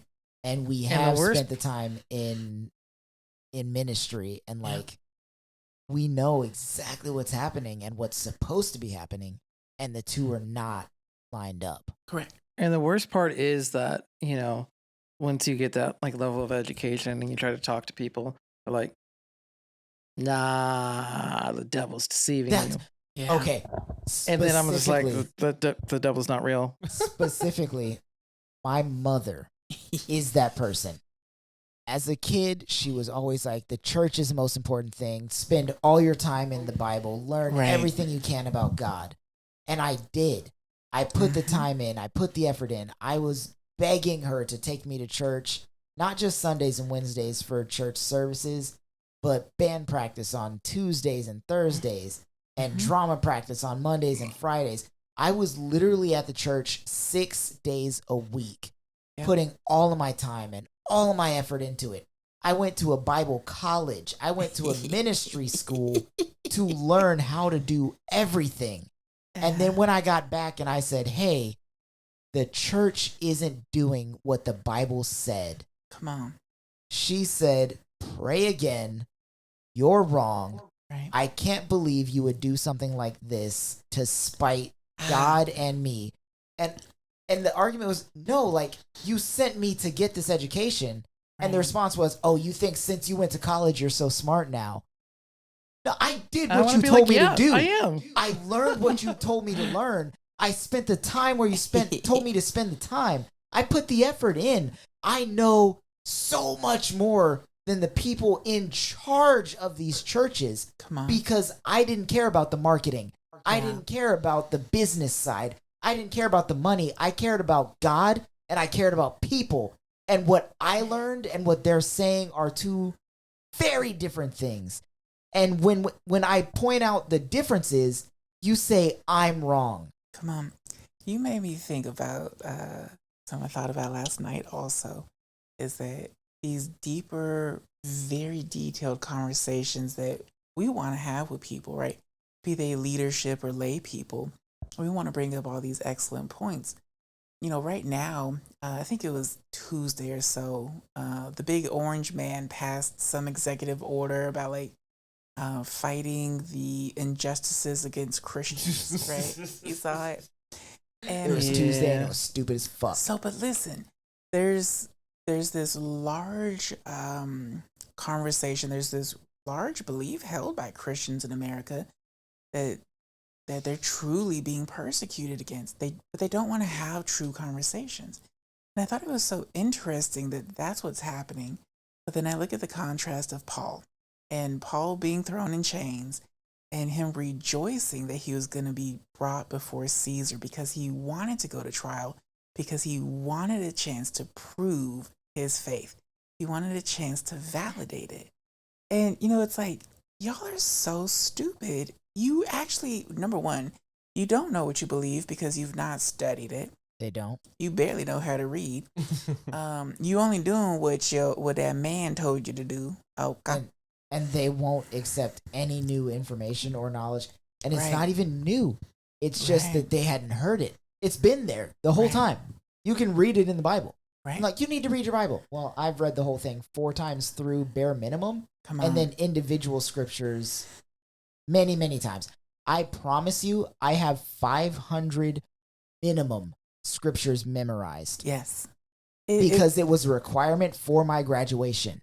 It's very much 500. I have individual books of the Bible memorized. Yes. I could quote the whole thing. You can't do that, but you won't listen to me when I talk about it. Right. And it's part of that cult mentality of like, I think about the shame of it, the shame of what if I am wrong, be it politically, spiritually, or other. That dissonance is heavy. Right. And there's so much stock that's put in, like my personality is so tied to this thing. And then if I think about, well, man, maybe I got played. That's so embarrassing, right? And, you know, we've all been there where it's like my entire culture, my entire friend group, everything that I know about me is tied into this church. If I walk away from this, I'm literally walking away from everybody that I know. Yeah. You know, there was a recent podcast episode with Brett McLaughlin. He's the Brett Lee, you know, that guy. He was on with Alex O'Connor, and he was talking about how his journey. And it's so funny. I always love hearing people's deconstruction journeys because a lot of this, it's just different every time. You have these different where the moments were. Yeah. And for him, it was evolution. Like that's kind of what really set everything off, and how he was on the whole apologetic side, and you know, 6,000-year-old Earth, that kind of thing. But when things started becoming more clear and he started taking more evidence and was able to be more open about it, he had this question of, oh, so these guys that were telling me otherwise, what else are they wrong about? Right. And are they being genuine with what they're telling me, or is this something else? Am I being manipulated? Yeah. Yeah. And that's such a scary thought because you feel like you've been duped. You feel like you've been not only lied to, but you have been embellished in this reality that isn't real. Right. So I think, you know, because I think a natural kind of question for some people when they hear this train of thought that we're having is, well, what do you do then? Right. And I think part of what does need to happen is there needs to be kind of this stepping away of there being kind of a center point for all of this, right? It shouldn't be that your pastor is everything. It shouldn't be that the church is everything. And people will be quick to say, well, they're not. You say that, But they are. right? You don't know how to feed yourself. It's like, you can Well, say that. No, not just that, but they tell you that they are the glass ceiling for your spirituality. Right. They tell you that. It's a core belief of the church that they believe that you cannot exceed spiritual growth over your pastor. You know what's It's a funny? core teaching. You know, I want to make a parallel, Uh-huh. like with politics, because I was talking with one of my coworkers about this, about how there's this like parallel between like MAGA and evangelicalism, because clearly all Because of these they're people, intentionally Yes. drawing that parallel. well, no, but like think about it this way: you go to church every Sunday, your entire life, you don't actually know anything. You're just constantly told what to believe in the way that things are. right. So MAGA is essentially the same thing, where Trump is this charismatic leader who gets up and tells them what to believe in the way that things are, and they don't know anything for themselves, and they don't have the tools to actually figure out things for themselves because they were never taught them. Yes. So it's the same kind of like pipeline. Like no wonder Literally. evangelicalism and MAGA have become so intertwined, because it's the exact same function. by design. Literally. Yeah. I was about to say, I don't know if you have kids, Justin, but I know that y'all three have kids. And I think about the joy that's held by parents when you're able to transition from on Saturday mornings, your kid comes into your room, you're ugly sleep, and they just barge in. I'm hungry. I want some cereal, right? And you're like, oh, help me, Jesus. If this child don't learn how to make some cereal. Listen, I prep Ellie's cereal. the night Colleen before. pour. Right. Colleen I pour. put cereal in a bowl. I put plastic wrap over it. I put a cup He's like full my of milk mom. in the fridge. But And what? she goes to the fridge. She gets her milk. She pours it in the bowl, and And she she gets watches a spoon. cartoons. She'll watch cartoons. But that's a perfect example of what Justin's talking about, because those are the red pill podcasts. Right. Right? I only want you to eat these things. It's already prepared for you. Right? Ooh. Right. Ooh. Come on. I want you to read these books. I want you to. It's okay that you're doing that. She's 5. Nope. I'm teaching her how to make her own breakfast tomorrow. Well, no, I mean, She's 5. It's child fine. development it comes. I mean, come on, you got Janelle over here. You know she gonna put her on game, and she She gonna be can over cook. here She doing has- her thing. she when has we're all pancakes asleep- in the fridge. Well, I'm when gonna we're teach her all to use the asleep, microwave. no, she can. When we're all asleep, she can eat cereal. It's fine. Yeah. Anyways, But my point being though, kind of piggybacking on that is it's exactly right. And what it is manipulation and its power. Now, I'll tell you that my deep dive conspiracy theory is that this is psyops, and I really do think it's psyops from Russia. I really do think that they infiltrated education, religion, and politics and other areas. Yeah, 1,000%. Right. Because you look at the conservative party and you're like, wait a second. How the hell did not Mitch McConnell, Lord have mercy, what's his name? What's the M? Oh, he's Mormon. Mitt Romney. Mitt Romney. Mitt Romney. How the hell did Mitt Romney become palatable? how did he become palatable, right? And it's one of those things of like, Or George do Bush. you it's want the to Disney pitch. Well, but it's that thing of, do you want a spoonful of shit or a spoonful of vomit? Well, neither, right? I really don't want either, but right now that's kind of the option, right? It, like Janelle just said, the Disney pitch is something I learned when I was at Disney doing my engineering thing. It's where an Imagineer will come up with this idea that they want to do, like a brand new roller coaster, a brand new store, a brand new whatever. And they will pitch an entire new land. So like at Disney, you've got Animal Kingdom, Magic Kingdom, Epcot, Hollywood Studios, and then the water parks. If you want to do one individual roller coaster based on like Oswald the Lucky Rabbit, which is what I did when I was there, I pitched an entire classic Disney park, an entire new land that's just black and white Disney cartoons. And then you pitch something so small that it's not enough, which is like one Oswald the Lucky Rabbit stuffed animal. And then your person that you're pitching to, usually the CEO or whoever, is like, well, that's not enough and that's way too much. What do you have in the middle? Then you pitch what you actually want. Oh, this one roller coaster. Yeah. And they're like, let's do the one roller coaster. We can do that. You get what you want. That's it. It's that. But it's the inverse. Like, you're either pitching absolute garbage or something so unattainable that you got to strive for decades to get it, or the one thing that I want.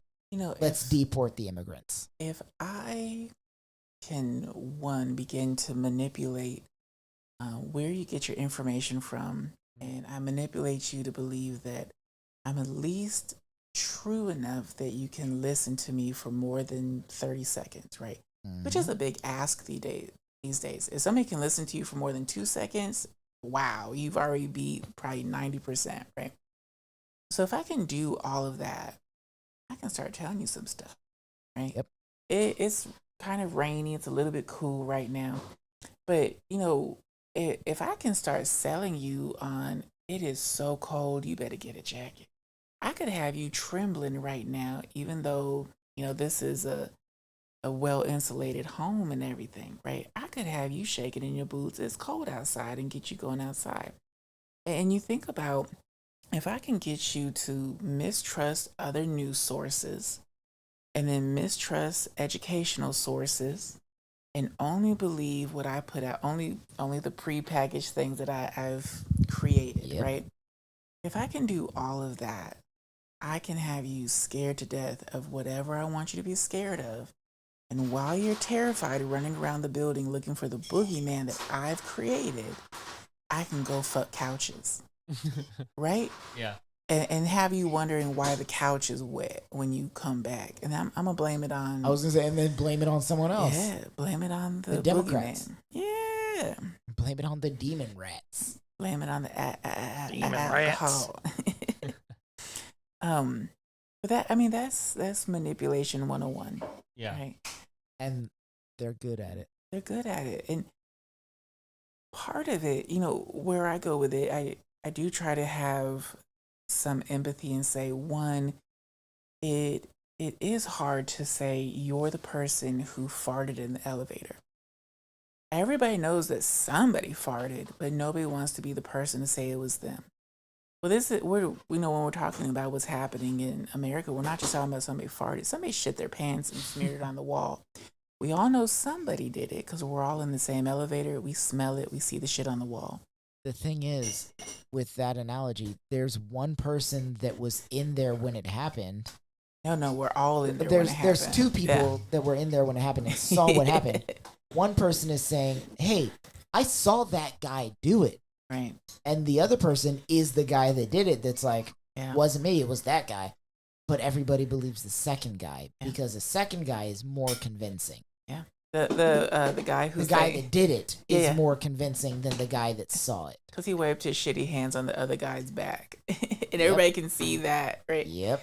So anyway, I think about how difficult it is to admit that you're wrong.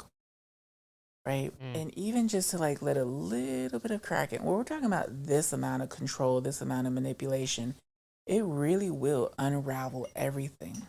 That can be a crisis, right? Well, that's where the dogma and the tribalism really does hold in root here, because that's it. Most leaders, and that's where, and maybe I'm preaching to the choir here, but because I've been inside where the sausage has been made, it really does hang by a thread. You really begin to realize, there is so much here that's holding off by so little. Like we are thin here in so many different ways. It takes almost nothing to start unraveling that sweater. But thank God people are too fucking stupid to but, read. And, right? But that's the problem, though, is that we assume, though, that faith is supposed to be held up by, and that's where this enlightenment comes into play, and where this idea that we have to have it all understood comes into play. That's where it falls apart. Which is not even biblical, right? Come on, and it's not.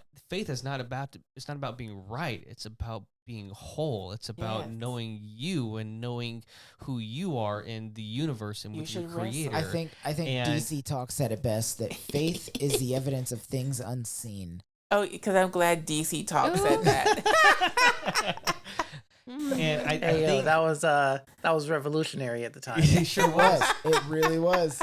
Well, and that's what the Enlightenment, and that's honestly what Reagan and these other politicians and what the 80s and 90s evangelical leaders and televangelists were so good at was tying your identity with an image. You look at, I don't know if you've seen the movie The Eyes of Tammy Faye. It is heartbreaking for one. Yes, because we have built this identity in the church, and we built this identity in an establishment, in a business, and in a organization instead of a being. They demolish your sense of self. Yeah, your self-worth. You know, one of my I'm going to talk about food. One of my favorite things during COVID was watching Bon Appetit Test Kitchen. Right, I know that Bon Appetit is cringe, and we're not fucking with them, but are we not? No, because they did a lot of exploitation of melanated chefs. Got it. But one of my favorite things to see is for a chef to take somebody else's recipe and then make it. Mm. If you cannot replicate that meal by following the recipe, then somebody's lying, right? And it's not just ingredients, but it's technique, right? Ingredients alone is part of it, but it has to be technique. Even, when you look at research, good research is replicated, and it's replicated several many times over. And if they get similar results, then you can say, yes, this is valid, right? That's what peer review means. Yeah, empirical. Yes. Yeah. So when I think about it, it's like people are so terrified to be scrutinized because subconsciously it's, well, what if this is wrong? What if I am lying? And there's a lot of different reasons that people kind of go these routes. And I think part of what needs to happen is that we do have to build some kind of off ramp, right? Even if it's just like, hey, there is an off ramp, and I might talk shit to you for a while, and you might have to get your ass whooped, but you don't have to get your ass whooped indefinitely, right? Like you are wrong, and I think the writing is on the wall. And I heard recently when we go to politic kind of stuff, there's people all over social media kind of just parroting all the bullshit that's being said about tariffs. Meanwhile, there were big executives that got into the White House and had to spell it out with crayons for dumbass and say, no, but legit, the shelves are about to be empty in several weeks if you don't back the fuck up. Yeah. Right? And they said it, I guess they had a good picture book that day. And he said, oh, but I'm wrong? Oh, shit, okay. And so I think about, like, what's going to happen in a few weeks when China still ain't fucking with us, right? China's like, China doesn't think in decades. China thinks in centuries. I absolutely love the interview with the PM of Commerce, I think he is, right, in China, where he's like, listen, we understand America is 15% of our income, and that's a lot, but it's not enough to cripple us. Right. We've been here 5,000 years. Right. We will be here 5,000 years more. Right. Which I love, by the way. It's like, you've been here 5,000 years, but the earth is only 2,000 years old. What do you mean? But I go back to what you said about, like, Reagan and, so on and so forth. And my conspiracy theory, all of this was set out to be generational. And when it was first introduced, it's kind of like introducing yeast, which again is a biblical reference, right? A little bit of yeast can work through an entire loaf, right? Okay, cool, got it. Which is why Passover focuses on unleavened bread. Come on, because when it's time to go, it's time to go. Go read Bob the Drag Queen's book about Harriet Tubman. Thank you very much. Anyway, but I think about that where it's like, once again, we are so short-sighted. Part of that is because we're such a young nation. But some of this was planned out for us, right? I mean, you're talking about moving from the Industrial Revolution, then we, shortly thereafter, we went into the Great Depression, and then we went into world wars. We had the industrial military complex pull us out of it. Then we had the industrial university complex, so on and so forth. And we've just been kind of chasing the high, right? It's like we're heroin addicts. We want to be fed. We know that we're hungry, but we don't know how to cook for ourselves. And it's been made that we have to rely on other people. And some people are kind of waking up and saying, wait a second. I think it's important that my child does learn about history and not just, whatever, whatever history book company puts out, but like, I want my child to know a lot of history. I want them to learn about these other cultures and civilizations. I want them to learn how these different systems have come to be. And meanwhile, you have people saying, well, you know what? We need to exclude all these massive parts of our history.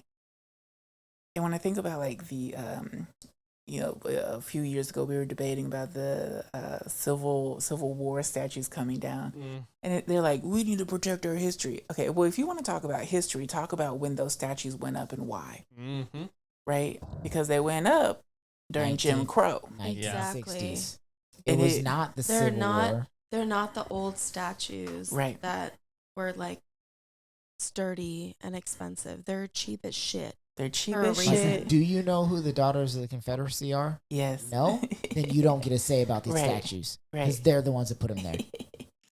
And like what is it? It's always a frustrating thing for me, because in 90% of the spaces that I'm in, I'm more educated about Black history than anyone else. Same. Yes. It's same. So when people try to tell me, I mean, I've been having these conversations since 2016, when 2015 with Make America Great Again. I'm like, when? When was America great? I was like, and people would be like, my favorite thing is people would be like, oh, the morality of and I was like, you mean when I couldn't drink out of the same water fountain as you? When my vote was 3/5 of yours? And you had to pay a tax to vote. No. Didn't get to vote. That was just representation. Yeah.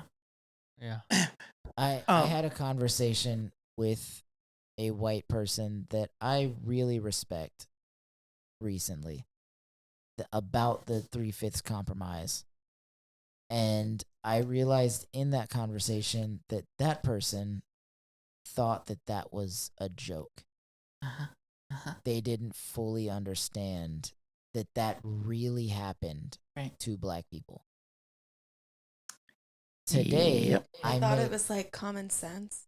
I thought it was common sense. No. Like common sense, the satire input. Oh, yeah. They thought it was like that. They thought it was like that. Shit. I had a conversation today that made me feel super validated. I work at an educational facility that requires parents to purchase a certain amount of hours. And I spoke with a Black family today that as soon as they walked in, we started joking around, building rapport. And they were like, we couldn't tell how old you were because Black don't crack. And I felt so validated that they saw that I'm Black. But it do droop. But before the meeting ever started, that's what made them comfortable talking to me, not some of my other coworkers.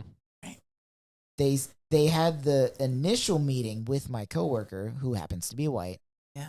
And then they decided they wanted to meet with me for their follow-up meeting because I'm Black. And when they walked in, they were like, oh yeah, we know you're Black. We know you're going to talk to us like real people. We know you're going to take care of us the way that we would take care of any other Black person. It's a community. It's interesting. And it was validating to me. You have the representation conversation, right? The people who don't get it and who start saying all the crazy stuff, but why I gotta be Black? Well, because there are Black people who exist who enjoy this art, this, whatever it is. It would be nice if there was some representation, just maybe. It is so weird. And it's like, wait a second, because you're that much of an egotistical asshole that you really don't fucking get it. that there are a ton of people who have never seen anybody that looks anything remotely like them, either in a certain position, portrayed in a positive light, even being portrayed in a non-typical,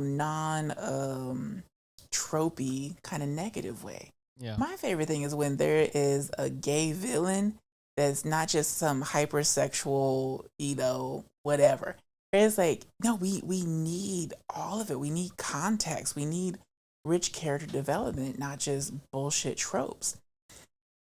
But when you have sat in that seat of power for so long, all you can see is what you wanted. Yeah. You can't see that nobody else at the fucking table wants goddamn green beans and tang.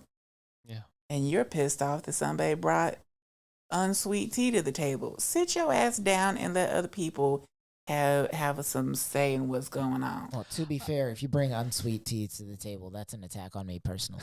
Well, listen, I'm just saying, I'm not gonna drink it either, but I think them folks need to be able to have some unsweet tea as well. We're getting close to where we probably should end, but I did want to ask, kind of relating back to obviously morality. There was and Maddie, you would probably correct me if I'm wrong on this, when it comes to where we define ourselves as far as what we relate to. A lot of it comes down to, from what I've learned, is through patterns and through what our brains, through evolution, where we feel most connected to is whatever's familiar with us, whatever builds a pattern with us. And what I'm hearing here in this conversation that we're having is a lot of people have a pattern. They've been caught into the pattern of power. They've been caught into the pattern of familiarity, the pattern of, in our case, in America, Christianity, because that is the power. That is what is familiar and everything. So my question is, if that is true, if you find that to be the case, are we breaking out of that? Is that leaving us into an empty void? Or is there some place to go here? I think there's some cracks in the wall, right? So within Christianity, I think there's cracks in the wall where people are kind of saying, and it's been happening for a while, right? But where people are saying, I reject this Six Flags over Jesus kind of thing where everything is just beautiful, picture perfect. And, they're kind of doing stuff different and digging deeper and asking tough questions and being okay with tough questions. Like, by all means, please review this, right? I have receipts. Please tell me, whatever. I think it's happening politically, right? I love what David Hogue is doing. I love that oh my God, the way that them people are pissed off. Oh, it's so good. But what's so good is that he's not alone. And I love that it's not just David Hogue, and I don't know how old he is, but he's quite young. But you, of course, have Bernie, right? And Bernie is as old as everything. And what's so great is that Bernie is not saying, I should be the one. No, he's saying, actually, no. We need to develop leaders, which is the same thing that David Hogue is saying. We need to develop leaders. We need to do this generationally. It's the David Hoggs and the Bernie Sanders and the AOCs Come and on. Jasmine Crockett's. I need, because I don't know that's what we need. I don't know how old Jasmine is, but I need Jasmine to run. I need AOC to run. I think she could probably run for VP next election, but I'm not entirely sure. So I see things like that happening, and you see it on social media. Of course, when I say that, it's like the algorithm is going to give me what I want so that I stay longer and engage and whatever. But I see this pattern now of people asking questions and saying, okay, we want to see the math. How did we arrive at this answer? I think that we need to go back and look. But then also looking forward and saying, we're allowed to do stuff different, right? We can have unsweet tea at the table, but we can also have some simple syrup, and we can have all these other sugar substitutes, which I won't touch, but, right? And we can do things differently. And it's not that things were ever perfect. And being able to admit fault and say, you know what, there's some things that were real fucked up. We as the church have done some fucked up things, right? Yeah. to be able to say that, and again, I point to you three parents. Part of what happens as a parent, you tell me if I'm wrong because I don't got kids. I've only studied human behavior for over a decade, but one of the richest things that you can do as a parent is to say Apologize. to yourself and to your partner or to whoever is helping you raise the kids is, damn, I fucked up. How do I do this? How do I do this better? And then there's this real joy that happens when you can go to your child and say, hey, I'm so sorry. I did that wrong. I need to apologize. And I'm apologizing because I love you. Can we point out the fact that Janelle walked out of the room for a little bit, and when she came back in, all she could hear was you saying the best thing you can do as a parent. She said apologize right off the bat. Come on. She didn't hear the lead up into that conversation. Come on. I'm sorry I couldn't see. I had to go fix my contacts. Good. They folded in my eye. But That's really gosh. gross. That's that intimacy. I know the right? feeling. Yeah. That's that intimacy in parenting. And it is not just something that happens once or twice, it's continually, because it's the first time that you've ever parented that child of that age. Because that child has only been that many years old that day. In right? that instant. Yep. But you've only been this many years old, boom, on today. And so you're constantly learning, right? And if you listen to a lot of folks, a lot of smart folks, they say the Constitution is a framework. Come on. And the reason that we have amendments is because sometimes you got to go in there and loosen up a hemline. Sometimes you got to lengthen the sleeves, right? You got to make some adjustments. And we've done it for some big stuff, right? And so to be able to say, dang, we've messed up. That's healing. That's restorative. It allows for conversation. Because, I know for me, when I look at churches, I don't want to fuck with you unless you have a true diverse staff. And when I say staff, I mean paid staff. Do you have women on staff? Do you have Almost some? never. You have some different looking folks, or is it a bunch of white dudes who all look like they could be cousins? And that's the thing. You can say, oh, our church is so diverse because of our membership, and especially in our area because of the military, you'll see black volunteers, white volunteers, Asian volunteers, Hispanic volunteers, people from the Middle East, people from Laos, people from wherever. Doesn't matter. But that people staff. that married German people and brought them with them when they came back to the States. So you hear these thick accents. Come on. But the staff is all Central Texas white men. Yep. And Or they're their from Oklahoma. unpaid wives. Wait. And their Unpaid? unpaid wives. Unpaid? Some of them are paid just so that they can get a little bit more money. No. Oh. The head pastor's wife is paid.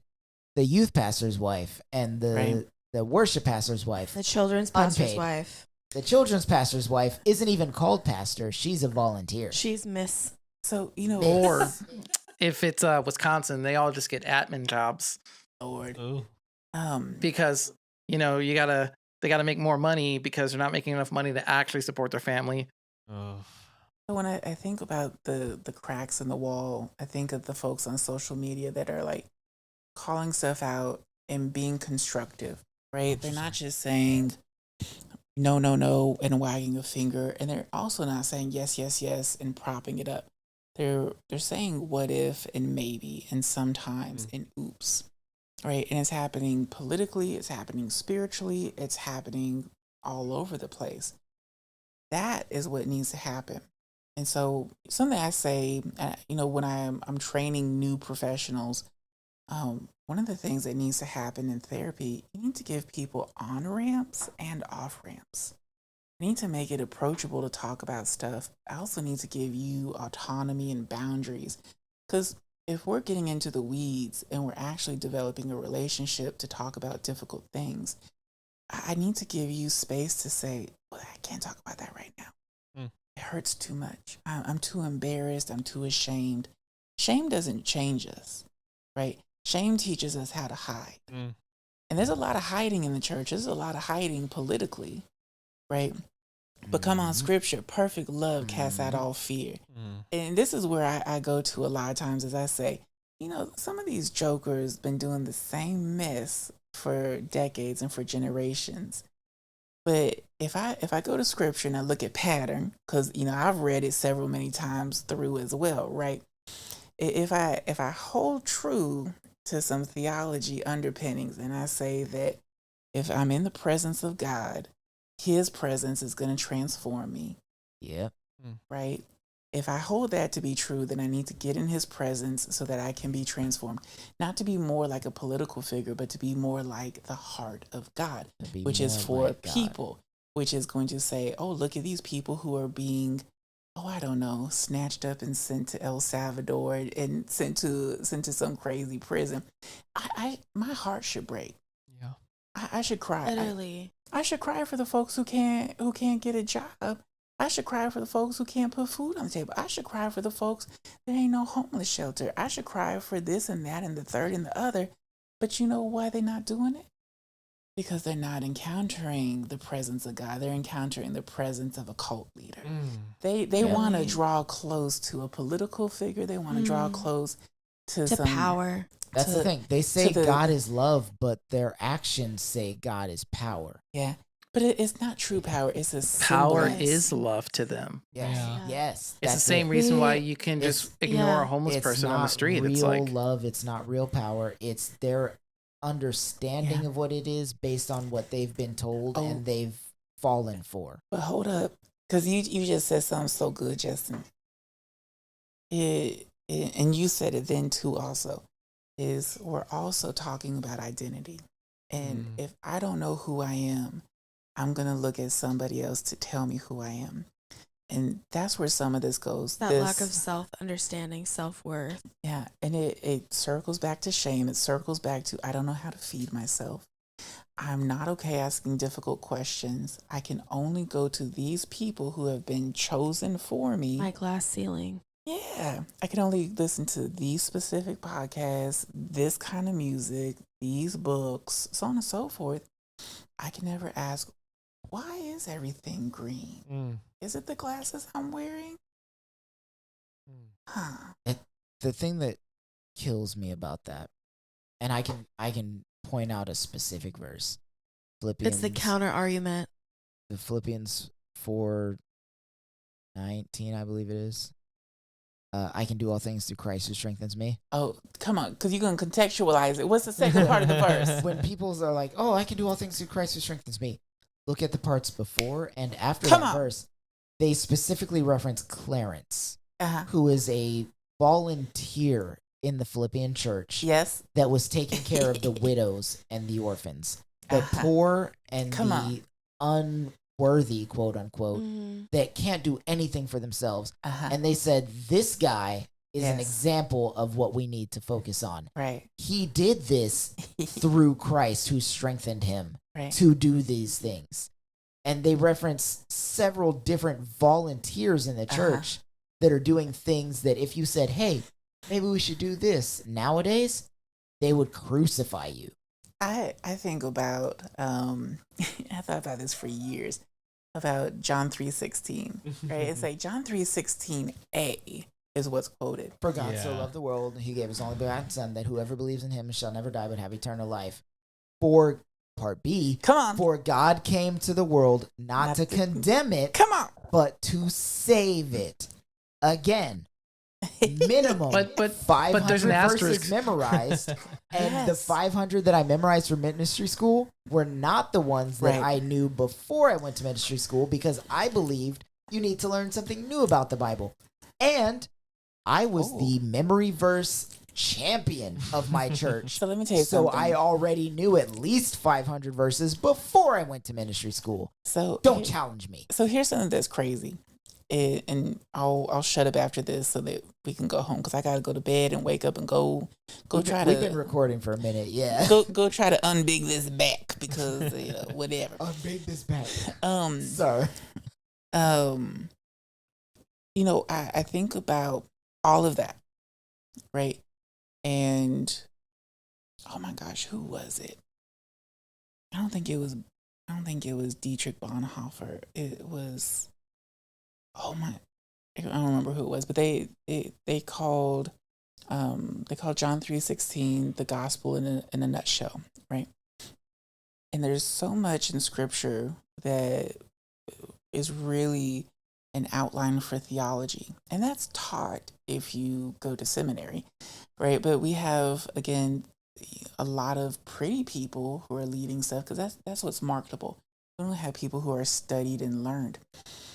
And if I can teach you not only to get all your sustenance from me, be it spiritually or other, and I'm in control, I can keep you away from theological underpinnings, then you will never learn that scripture says that you are free. You will never learn what propitiation of sin is. You will never learn your identity is tied up in Christ. You will never learn that God loves you. And if I can make you scared that you better do X, Y, and Z, and you ain't a Christian if you don't vote this kind of way. Well, you know what? Let's actually get up into scripture and let's look at the Roman occupation. Yeah. How about if we look at that? Which is insane that you're saying that because the person that said it was Martin Luther. Yeah. Yeah, it was Martin Luther. In his 95 Theses, that was one of the things he said. Like, if you can't separate come on, that from what God is saying, right, you're going to fall in line with the Anglican Church and you're going to do X, Y, and Z. And that was the whole foundation of our country. But you and yet see? Now we're doing the same fucking thing. Because we're returning to kings and we're returning to, you're going to have to go to mass to hear this, right? You can't find it on your own. Can't find it on your own because it's too dangerous, right? You can't be trusted. Did you know Dipshit already has a hat out for 2028? I saw that today. And so if I had to kind of summarize and kind of wrap things up, a next step for people is, one, I would hope that this is challenging enough to say, what the fuck are they even talking about today? Over here on Beyonce's internet. It's not, but go on. Right. I would say you need to, well, not need to, I would invite you to start looking and listening. And maybe John 3:16 is where you start. Maybe you look at John 3:16, 17, and 18. Maybe you look at Philippians 4:13, 14, 15, and 16. I love looking at Romans. I love Romans, right? And in the book of Acts. Acts and Romans are like... Acts 2:42 through 47. In my opinion, the most important books for Christianity. Yeah. Because everybody knows the story of Jesus. But do they? Well, you would think so. They don't know the story of Jesus, baby. Acts and Romans are the books that tell you what Christianity is supposed to be. Right. It teaches you what the plan was. Like, you hear the story of Jesus, you understand his life, his ministry, you see the things he taught, which should all be common sense. But Acts and Romans are like, hey, now that you know Jesus, this is how you apply the things he said. Yeah. I've always been of the mind that the Bible can be summed up in two things. Love God, don't be a dick.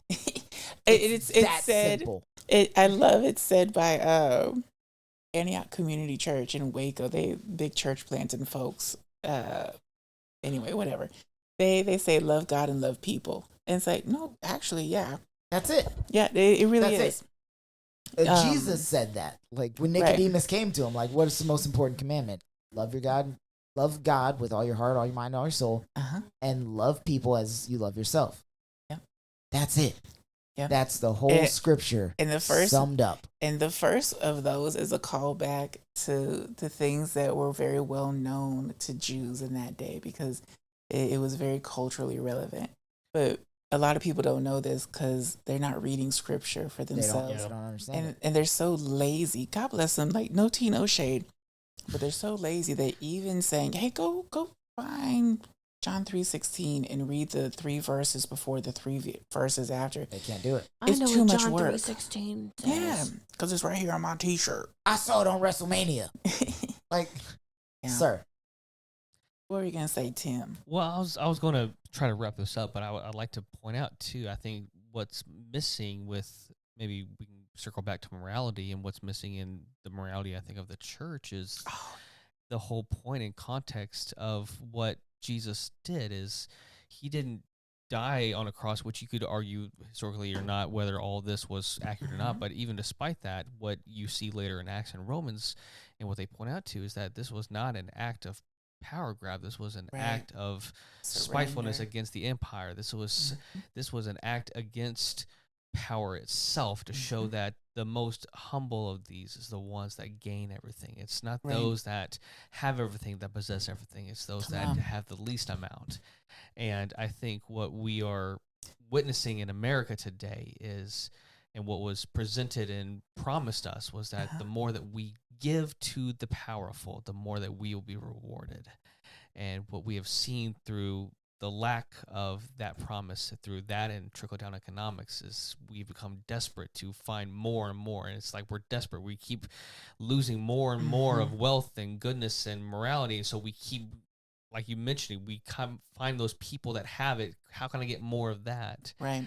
And so there's a scripture that I think might have been one of the biggest cornerstones in my deconstruction, and I don't know where I'm at now, but I think was probably almost the moment when it came to where I want to stand with the church, and it's in Amos 5. And you see it in a few other places, but I'm tired of your worship, your loud songs, your banging cymbals. I know that verse. I can't stand your religious meetings. I'm fed up with your conferences and conventions. I want nothing to do with your religion projects, your pretentious slogans and goals. I'm sick of your fundraising schemes, your public relations and image making. I've had all that I can take of your noisy ego music. When was the last time you sang to me? Do you know what I want? I want justice, oceans of it. I want fairness, rivers of it. That's all I want. That's all I want. Tell me Paul isn't referencing that when he says, I could be a clanging gong, but if I don't 1 have Corinthians love, 13. come on. Tell If me I that. speak in the tongues of men and of angels, but have not Right. love, I am nothing. Yeah. If You I know, when sound as a resounding gong, Yeah. but have not love, I gain nothing. When you were talking about the power grab, I thought of not only the ending of the Gospels, but think of the beginning of the Gospels and having the genealogy of Christ and having it mention Rahab. And so, baby, even a hoe in a wall is up in this bitch, right? and I think that if we actually go through and we actually just look at the Gospels are easy to read. I think they're. I like reading Acts and Romans more than I like reading the Gospels sometimes, but just grabbing some of that, boy, it'll jack you up. Francis Chan is a wonderful author. I'm sure somebody has something negative to say. That's okay. But the thing I like most about him, not just to make it relatable, but everything that he's published is available for free. Everything that you just said. And I would hope that if people find themselves challenged, that they can kind of start looking into stuff and saying, there's 1,000,005 Bible apps. Some of them are better than others and have lots of translations.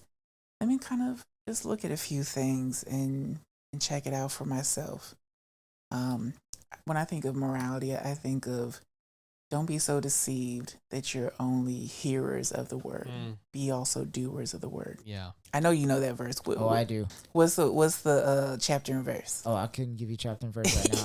I'm a little tipsy, if we're being honest. But I was literally fed that verse every single day by my mother, who, now that I am a doer of the word, is mad at me. I also think of in Hebrews, who cut in on you? You were running such a good race, right? Is it Hebrews or is that Romans? I don't know. Anyway, wonderful things. And so if people are pissed off that, I think I've cussed the most today. No surprise. That, we're talking about scripture and saying fuck and all the other words. Hey, prove us wrong. Prove me wrong. Look, y'all are so focused on stuff like that, though. Like, y'all don't understand. Jesus did that too. In the Bible, he calls the Pharisees a brood of vipers, which is literally that time's son of a bitch. But you know what's funny is I think that we used to have this idea that we were supposed to be Ned Flanders from The Simpsons. We were supposed to be that. Fiddly diddly. Yeah. And a lot of us tried to chase that and only listen to DC talk and, whatever else. And then we see the sausage being made. We see the behind the scenes of Disney World and we say, oh my God. And once you see it, you can't unsee it. Yeah. And all it would take is a real human moment of saying, yo, I fucked up. Mm. And honestly, you hit on something. You've mentioned this a few times tonight, is admitting and being okay with being wrong.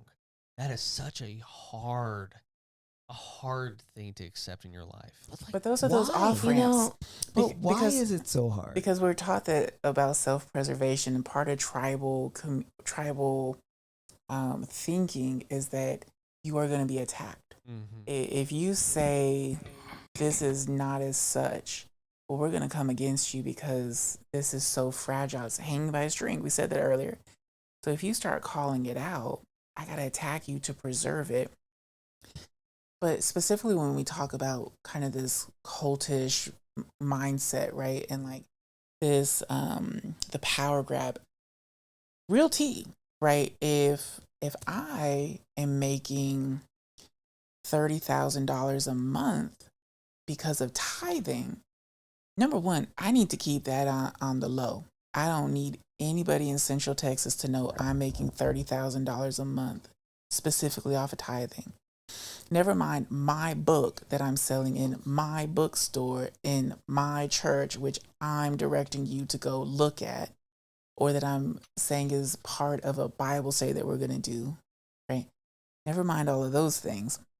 I need you to not know that because people in Central Texas don't make a whole lot of money. There's people in Central Texas that don't make $30,000 a year, and you making it in a month and doing hoops and things for people to get their damn light bill paid. I need to protect that. I need you to think that Oz is green.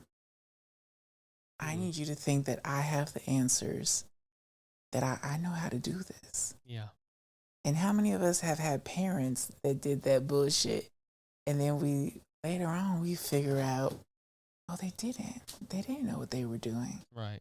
And so you parent differently, and you say to your children, man, I really don't know, but let's figure it out together. Or, man, I messed up. I'm so sorry that I did that. I think I may have hurt your feelings, and that's not okay. Yeah. And you're allowed to tell me when I hurt your feelings, because I love you. I want to fix it. We're not loved. We're not loved by people who are keeping this away from us. It's a power grab. And in fact, they don't know anything about you. Right.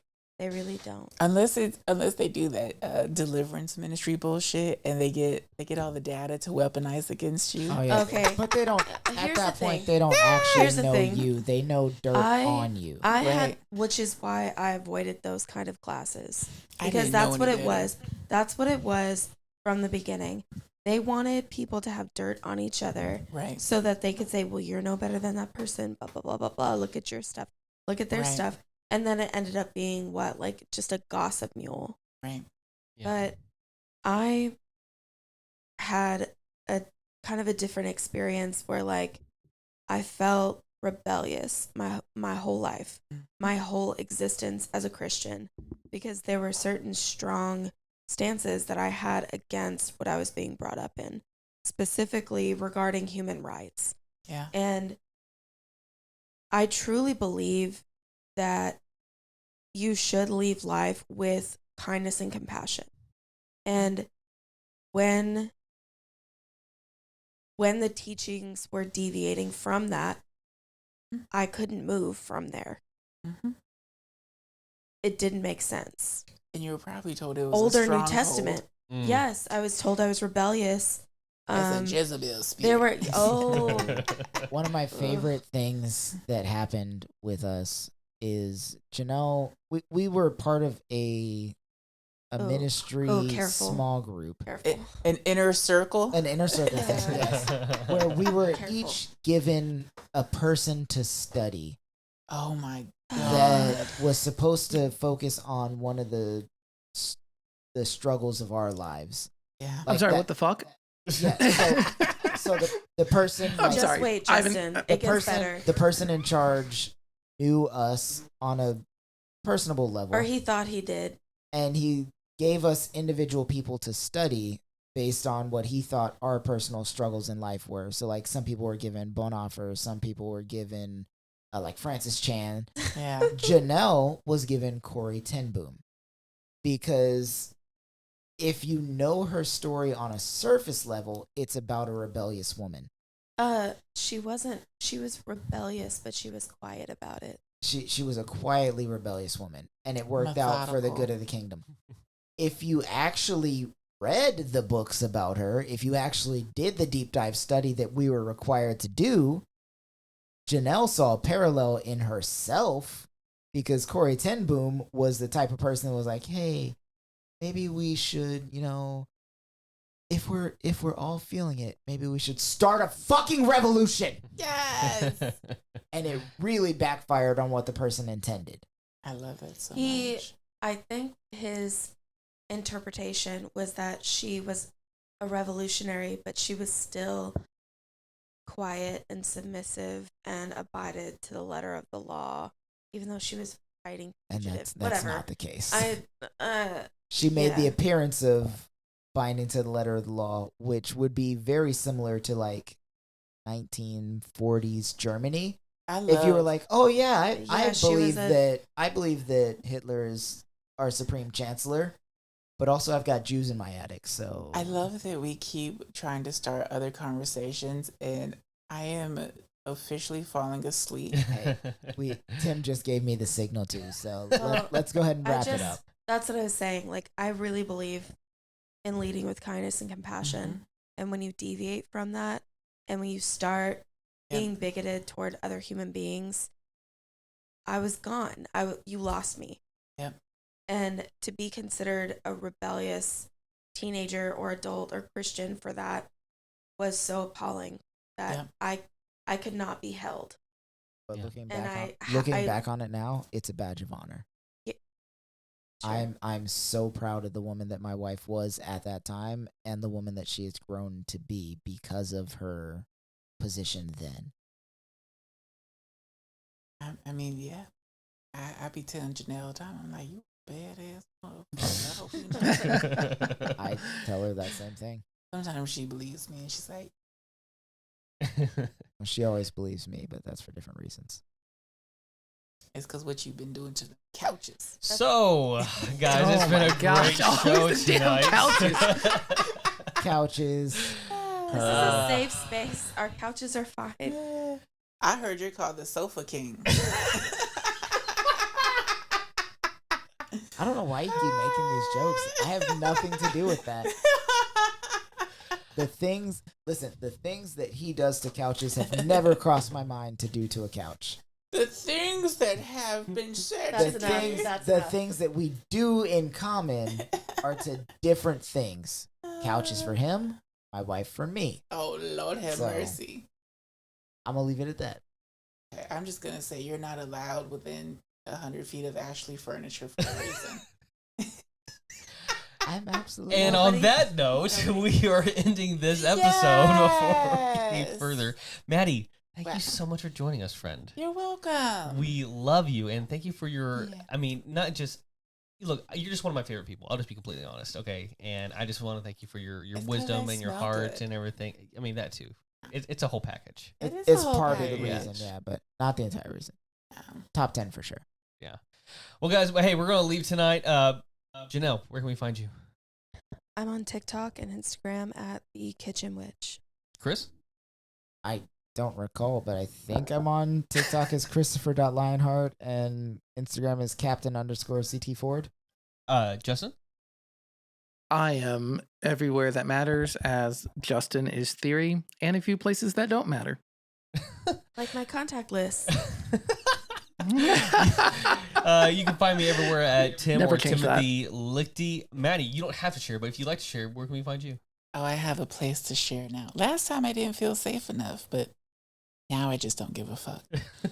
You can find me on TikTok, and it's Bawdy of Research. That's BAWDY of Research. Ask me why. Why? Honey, because I ain't new to this. I didn't get this big by accident. Honey, this is a Bawdy of Research. That reminds me of The Mask. I don't know if you guys remember that 1990s do. movie. It's time to PART. Why? Because I gotta. Oh my God. Come on. You know, that was Cameron Diaz's first movie, but we gotta go. Yep. We're starting another episode. We gotta go. All right, join us That's 2 how it weeks from always now ends. when we're talking about The Mask with Jim Carrey and Cameron Diaz. Well, hey guys, thank you all again for listening and for being a part of this conversation. And remember, there's always more than this. Bye, everyone. You be nice to them couches.